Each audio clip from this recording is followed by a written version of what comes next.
Clean the house now. No rest for the help. That's what Jack shouted, throwing beer on me.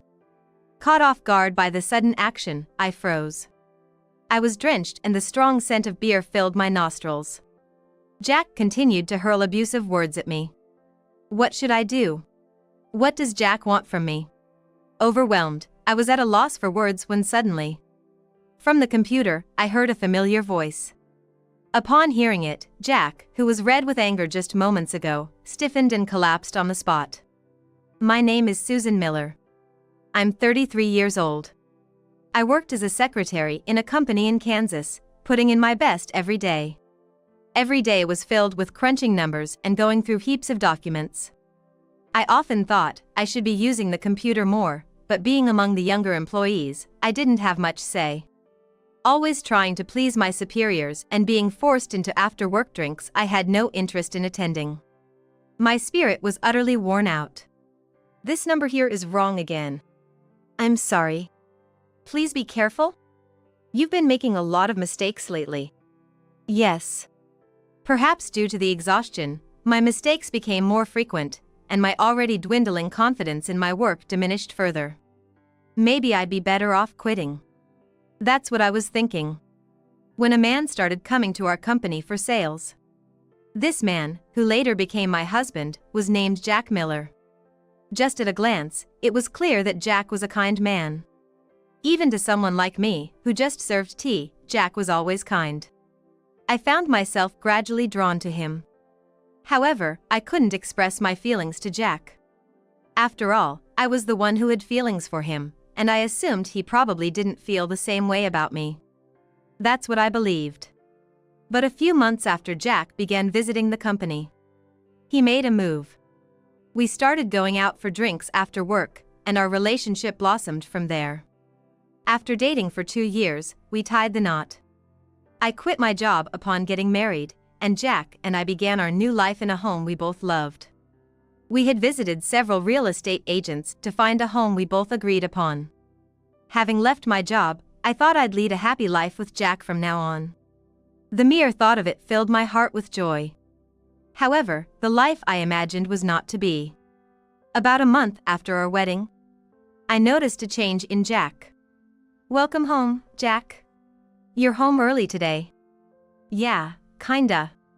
He didn't even look at me, and there was no usual greeting. Seeing Jack act so differently, I couldn't help but feel concerned. Jack continued to seem downcast. Are you okay? You seem tired. Huh? Oh, yeah. He seemed not just tired, but perhaps irritated. Something was definitely off about him. Maybe he's just had a long day, I thought, and tried not to dwell on it too much. However, the next day, and the day after that, Jack's demeanor remained unchanged. Gradually, it wasn't just his attitude or greetings. He stopped taking the lunch I prepared for him, and he stopped informing me when he would be coming home late. I could tell he was starting to treat me with indifference. Did I do something to upset Jack? Time flew by as these thoughts occupied my mind. I was consumed with insecurity about my actions and concern for Jack. The situation took a turn a few months after Jack's change in behavior began. Suddenly, he started lashing out at me with harsh words. One evening at dinner, Jack spoke up without touching his food. Hey, Susan. You realize it? Realize what? How could I know what he meant when he didn't specify? I urged Jack to explain further. Nonchalantly, he said, that your cooking sucks. What? It's bad? Yeah. You didn't even realize? Think about how I feel, having to eat this terrible food every day. I've cooked for him many times since we were dating, and he never once complained. He always ate with enthusiasm and often told me how delicious it was. Seeing him enjoy my cooking so much, it never crossed my mind that he would find it distasteful. But you always said it was good. Did I? Don't remember that. Seeing my worried expression, Jack burst out laughing. After a hearty laugh, he set down his utensils and retired to the bedroom. Looking at the untouched food, I felt indescribable emotions. I too put down my utensils, replaying Jack's words in my mind. Had he been pretending to like my cooking all along? Or had my cooking skills deteriorated? No matter how much I pondered, I couldn't find a satisfying answer. But one thing became clear to me. Considering his recent behavior and the words he just said, it seemed Jack had grown to dislike me. Initially, I thought he might just be tired, but his recent behavior was way over the top. The old Jack would have told me if he was feeling worn out. It must be true. But then, that would mean I did something to make Jack despise me.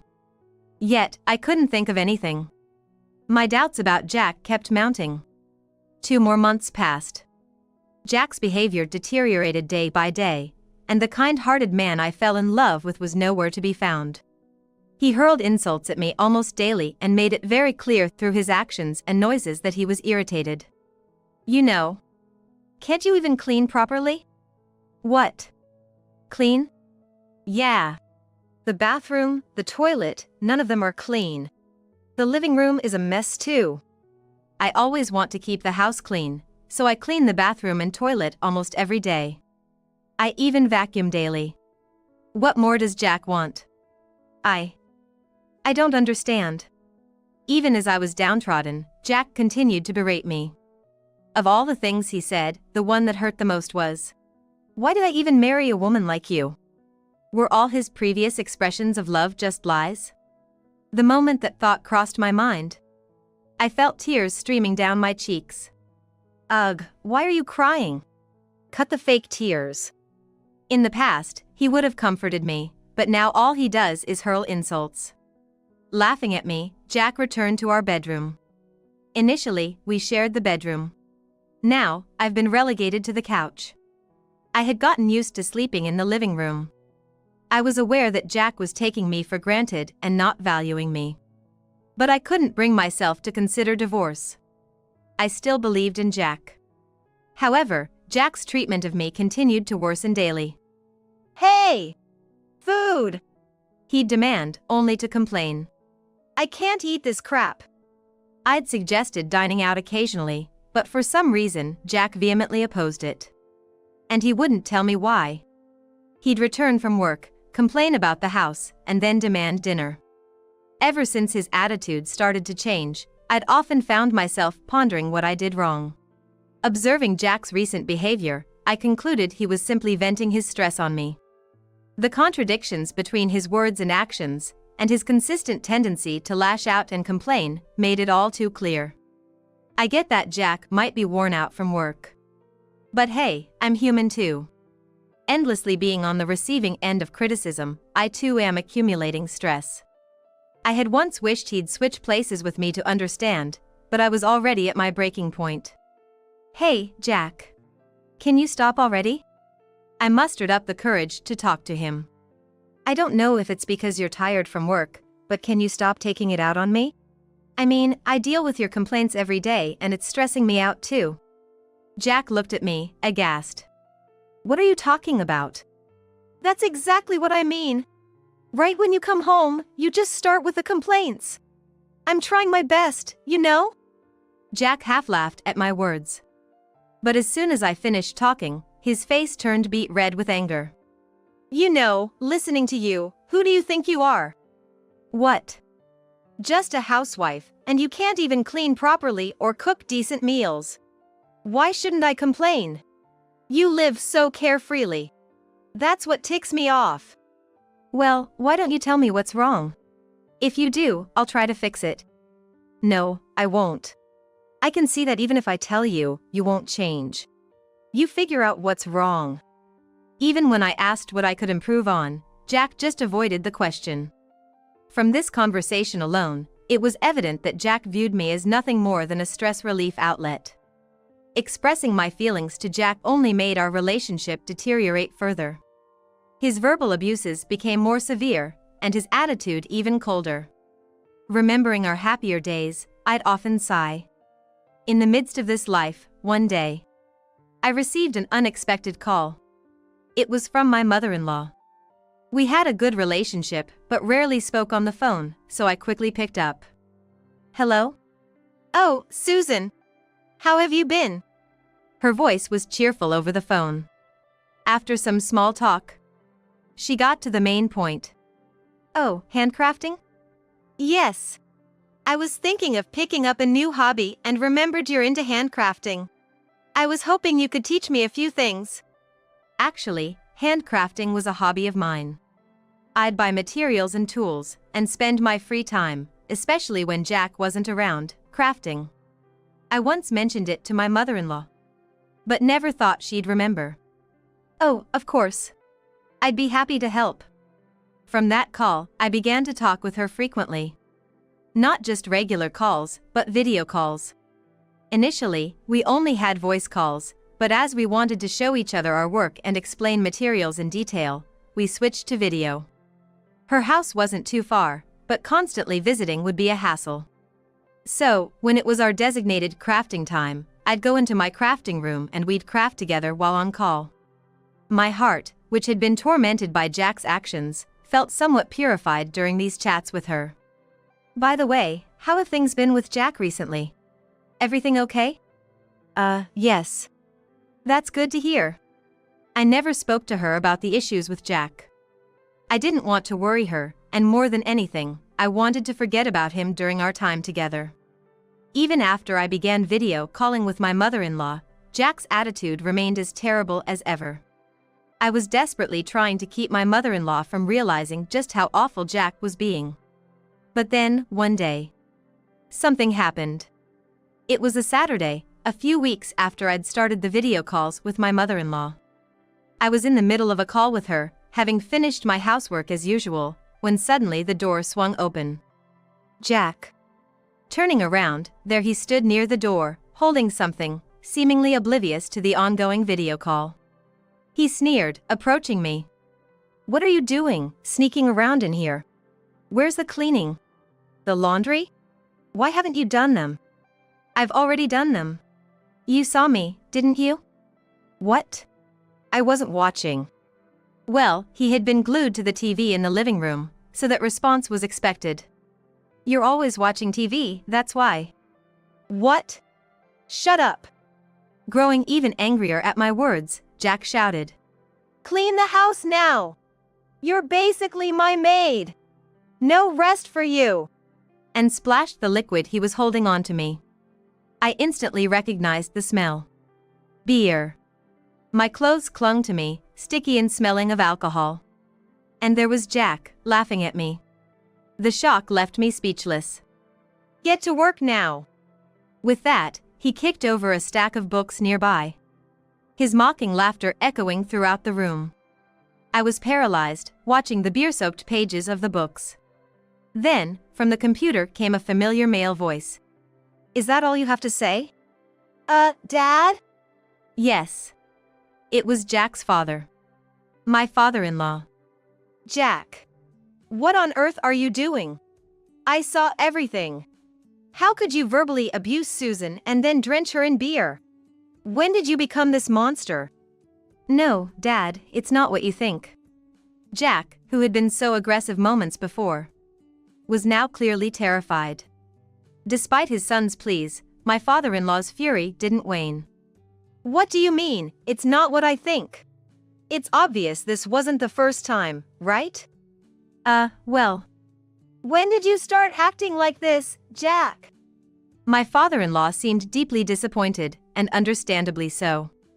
Seeing his own son behave this way must have been shocking. Ignoring Jack's attempts to explain, my father-in-law turned to me with an offer. Susan, do you want to come over to our place right now? Now? Yes. I don't feel comfortable leaving you there with him. If you're okay with it, I'll come get you right away. I was taken aback by his sudden invitation. But thinking it over, I couldn't predict what Jack might do next. Is that okay with you? Absolutely. Wait for me. And Jack, if you do anything to her, you'll answer to me. With that, he ended the call. I quickly packed a bag and waited by the front door for my in-laws to arrive. Jack was pacing nervously, but he didn't harm me. A few minutes later, my in-laws showed up, and I headed to their home. The moment my father-in-law opened the door, I could see the fear in Jack's eyes. He was truly terrified of his own father. Jack, reflect on your actions tonight, alone. Understand? Dad, I'm sorry, What are you babbling about? Your apologies should be directed at Susan, not me. Just reflect on your behavior. Got it? With that, my father-in-law ushered me out of the house. I had changed my clothes, but I hadn't had the chance to shower. Wrapping a towel around me, he gently led me to his car. Minutes later, we arrived at my in-laws' house, where my mother-in-law was waiting. Susan, are you okay? Yes. Thank you. She hugged me gently and guided me to the bathroom. Take your time. Fresh clothes and towels are here for you. Thank you. Everything had happened so quickly, my mind was still reeling. After the shower, I changed into the clothes they'd provided and headed to the living room. Thank you for the shower. No worries. Both my father-in-law, with his stern face, and my concerned-looking mother-in-law were seated on the sofa. Urged by my mother-in-law, I sat down. Susan, can you tell us everything that's been going on? It wasn't the first time, was it? Well. Please, Susan. Lost for words, I fell silent. However, my in-laws patiently waited for me to speak. Minutes passed. And I recounted everything that had transpired since our marriage and why I hadn't confided in them earlier. They listened without interrupting until I finished. And then, things got like today. Why didn't you tell us sooner?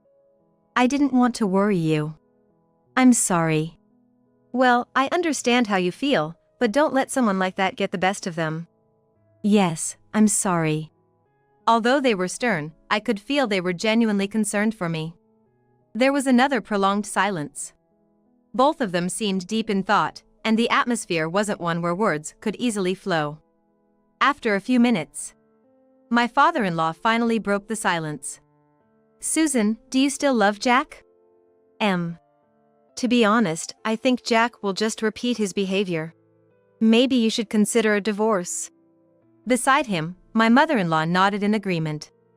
Divorcing Jack. I never imagined his parents would suggest it. True, it might be easier to divorce. But wouldn't he change after all this? My emotions were tangled because I had fallen for him, and even in this situation, I felt conflicted. However, they waited patiently for me to decide. After pondering for a few minutes, I reached my conclusion. I'll divorce him. That was my decision. Even though a small part of me still wanted to believe in Jack, when I really thought about it, he never listened to anything I said. If I went back without divorcing him, he'd probably continue treating me horribly. That's what I felt. My decision seemed to bring relief to both of them. After some discussion, we decided to propose the divorce the next day. Finally, I would be free from Jack. Even though I had hoped for his change until the very end, when the decision of divorce was settled, I felt at ease. The next day, I went to the house, accompanied by my in-laws. When we rang the doorbell, we heard footsteps immediately, and Jack opened the door. Susan. And Mom and Dad. Seeing his parents, Jack visibly looked disappointed. It should have been obvious that I wouldn't return alone so soon after what had happened. We entered the house and sat on the sofa. My in-laws also took seats beside me. Jack, still not apologizing, seemed restless. Watching him, I spoke up. Jack, I want a divorce. What? Divorce? I've thought it over. I don't have the confidence to continue with you. Over time, you'll forget what happened and repeat the same mistakes, won't you? That's not. You sure about that? You haven't even properly apologized. That itself shows you haven't truly reflected. I'm sorry. Jack, startled by my words, quickly apologized, but it was too late. I was no longer willing to forgive him. It's too late now. For everything. Here's the business card of a divorce attorney. From now on, let's discuss the divorce proceedings through this lawyer. With my in-laws on my side, I was able to speak my mind confidently to Jack. Too late. Jack, What were you thinking last night? You didn't even apologize to Susan, and you're surprised when she brings up divorce? If you were truly aware of the severity of your actions, you wouldn't be so shocked. I did something terrible, but I never thought it'd lead to divorce. You never thought it'd lead to divorce? You really have no clue, do you? I could see Jack shrinking back. All his bravado seemed to have vanished. Our relationship ended without him sincerely apologizing even once. By the way, as I was packing my things to leave the house, I asked him, "Why did your attitude change so drastically after we got married? When we were dating, there was none of this." At my question, Jack hesitantly opened his mouth. "I didn't want to be taken for granted, that's all." "What? Taken for granted? Did I ever treat you that way when we were dating?" "No, you didn't. Please keep your wild imaginations in check. It's truly unbelievable." "Yes. I understand." I told Jack that and left the house with my in-laws. I would never return here again. I did have an attachment to the house itself, so I felt a bit lonely. I had been staying at my in-laws' house. Being a full-time homemaker with no money, my in-laws had offered me a place to stay. Of course, I was nervous at first. However, over time, I became accustomed to the atmosphere of the in-laws' house, and even found leisure to enjoy handcrafting with my mother-in-law. During that time, Jack, who hadn't completely given up, tried to contact me. However, with my father-in-law intervening through my smartphone, telling him, "We're cutting ties with you," all communication ceased. Jack probably never imagined I'd be living with his parents. Seeing how he tried to sneakily contact me even after the divorce, I realized he still looked down on me. It was the right decision to divorce such a man. I can't thank my in-laws enough for urging the divorce. Now, a year after the divorce, I've started living alone and working part-time, leading a fulfilling life. I felt it wasn't right to depend on my in-laws forever. Though I moved out, I still maintain a relationship with them and continue to rely on them in various ways. Though we aren't bound by blood, my in-laws treated me like real family. Now, my goal is to repay their kindness. I wonder what I could do to make them happy.